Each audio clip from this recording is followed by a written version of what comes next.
You know, my dear friends, my love life is like a fun, chaotic, and always full TV show. Why would I settle for just one leading man when I can have a whole all-star cast? Think about it. There's Marco, the type who has a solution for any problem you have. He's like a walking encyclopedia with abs. Smart, serious, but when he smiles, oh my, it's enough to make you weak in the knees. He's my go-to guy when I need solid, life-changing advice. He's the one who reminds me, Mimi, think sometimes, don't just laugh. Then, of course, Jake can't be left out. Oh, Jake, he's my human charger. When I'm super tired from work, from all the drama, everything, just one hug from him and I'm fully charged again. He's the jester of the group, always with a cheesy joke that no matter how hard you try not to laugh, you'll eventually give in. He's so light-hearted, like he doesn't have a care in the world. From him, I learned that not everything needs to be taken seriously. Sometimes you just need to laugh until your stomach hurts and forget everything. And how could I forget Leo? He's the artistic one. A bit of a bad boy, but incredibly sweet. The type who'll write you a poem or suddenly sing to you in the middle of the night. Romantic in a very modern way. When I'm with him, I feel like I'm the star of an indie film full of aesthetic shots and deep emotional lines. The three of them, they're all different flavors. Marco is the brain, Jake is the heart, and Leo is the soul. Tell me, how can you choose just one from them? It's like being asked if you want to breathe, eat or drink. I need them all. It's hard to explain to people that this isn't chaos, it's completeness. They're not parts I'm choosing between, but pieces that make me whole. It's like a buffet, right? Why would you only get one dish if you can also get a variety of others? Each one brings a different flavor to the table, a different kind of happiness. When I'm sad, Jake is there to make me laugh. When I need a serious talk, Marco is there. And when I want to feel a thrill, Leo is there. In this world, they call it polygamy. In my world, I call it survival. I still remember the time when I only had one partner. My goodness, the drama. It was like a soap opera with a repetitive script. My ex, Daniel, was intense. Our whole world revolved around just the two of us. When we fought, it felt like the end of the world. Nowhere else to go, no one else to talk to, because of course you had to be loyal. You couldn't share problems with others, especially other guys, so there you were, crying alone in your room, staring at the ceiling, asking, Lord, why? It was such a small world, right? Suffocating, maddening.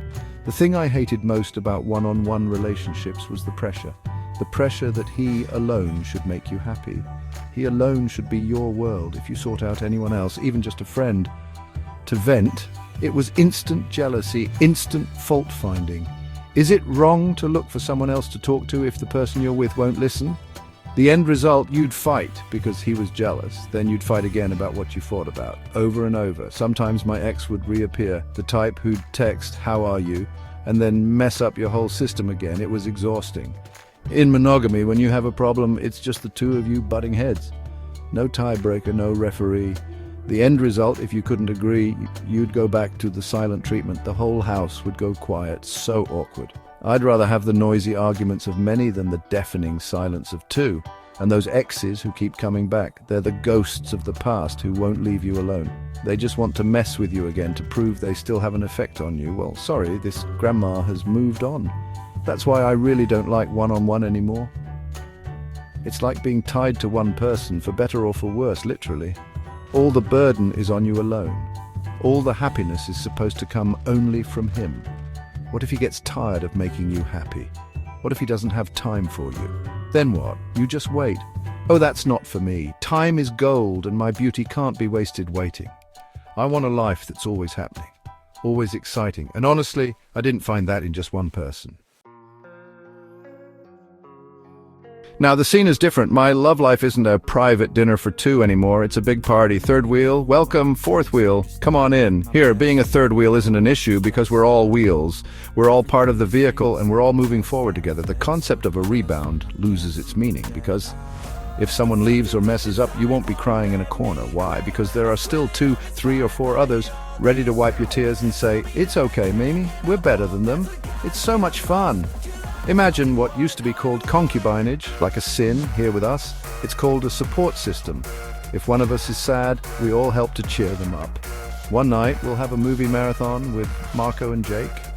The next day, Leo might suddenly suggest a beach trip. No dull moments. This isn't cheating. This isn't adultery, because we all know there's consent, there's communication. This is polygamy in its happiest form. Everyone knows where they stand in my life and they're happy with that. The dynamics are beautiful. Sometimes they even become best friends with each other. Marco and Jake will talk about how to surprise me for my birthday. Leo will ask Marco for help with a song he's writing for me. They are not rivals, they're a team. Team Vice. And I'm their team captain, coach, and cheerleader, all in one. Jealousy? It's minimal, because our foundation is trust and honesty. They all know I love them in different ways. My love for one isn't lessened just because I also love another. Love is like a flame. When you share a flame with other candles, your flame doesn't get weaker, right? Instead, the whole room gets brighter. That's what polygamy is for me. It's not dividing love, it's multiplying it. Multiplying love, not dividing it.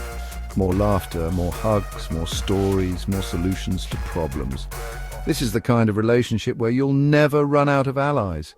And in a world full of haters, you really need a lot of allies. The biggest snake in a relationship, the one who cheats. In monogamy, if you're cheated on, you're shattered, your heart is shattered, your trust is shattered, your whole world is shattered, because the one became the one who cheated. It hurts so much, and then it's so hard to move on. You're all alone. Every corner of your house, every song on the radio, every movie on Netflix will remind you of them. The process of moving on is so long and painful, it's like walking on broken glass while blindfolded. But in polygamy, that's a different story, friend. If one person cheats or leaves, it still hurts, of course. We're only human, we feel pain. But the difference is, you're not alone in that pain. When you cry, you have two shoulders to lean on. When you fall, you have two pairs of hands to help you up. They won't give you a chance to mope around. They'll pull you out, make you laugh, and remind you that it's not the end of the world. Moving on becomes a community project. It's faster, easier, and more fun. Just imagine your ex, Daniel, your one and only back then, suddenly texting, "I miss you." In a monogamous setup, your mind would be a mess. You might be tempted to go back. But in my current setup, when an ex shows up, my first reaction is laughter. I'll show the text to Marco, Jake, and Leo, and then we'll all laugh together. They'll say, "Who's that?" Block them, mean. Stay with us. The drama turns into comedy. The pain turns into a punchline. I'm not saying there's no loyalty in polygamy. Actually, for me, the level of loyalty here is even higher. Because our loyalty isn't just to me, they're also loyal to each other as a family. If one person breaks that trust, they're not just betraying me, but all of us. The stakes are higher. The consequences are heavier. That's why everyone chooses to be faithful. It's better to have many who are loyal to each other than just one who's playing games with you. Quality over quantity? No. Here, there's quality in quantity. To be honest, I did try the traditional way. Monogamy, bigamy, oh no, I don't want trouble and legal cases, you know. Adultery, that's just stress. But the concept of just one really isn't for me. Why would I lock myself in a box when the world is a vast playground? Why would I choose the one when I can have the all? For me, choosing just one is a huge limitation. A limitation on experience, on happiness, and on love. It's like eating at a fast food place and only ordering one item. Hello, where's the spaghetti? Where's the burger steak? Where's the peach mango pie? Polygamy is the answer to my questions. Here I found true freedom and happiness. I'm happy that even though my loved ones have different personalities, one serious, one playful, one romantic, they get along for my sake. They adjust for each other. Here there's no competition but collaboration, no fighting over but giving. We're like a family. A big, noisy, chaotic but incredibly happy family. And in this family I'm the mother, the older sister, the queen, everything. Some people say, isn't that tiring? Vice. My answer, it's more tiring to pretend you're happy in a relationship that's not really for you. It's more tiring to put up with someone who can't give you everything you need. Here, I don't get tired because they charge me up. They are my power bank. They are my unlimited data for happiness. They are my Wi-Fi, my charger, my entire entertainment system. They are my Showtime family outside the studio. So, to all who judge and question, I only have one thing to say. Before you say it's wrong, try to understand it first. Love isn't measured by quantity or number. It's measured by happiness, respect, and faithfulness. And in the game of love, I don't just participate to play. I participate to win. And in this game, I'm not team one, I'm not team two, I'm team polygamy. And the prize, they're all mine.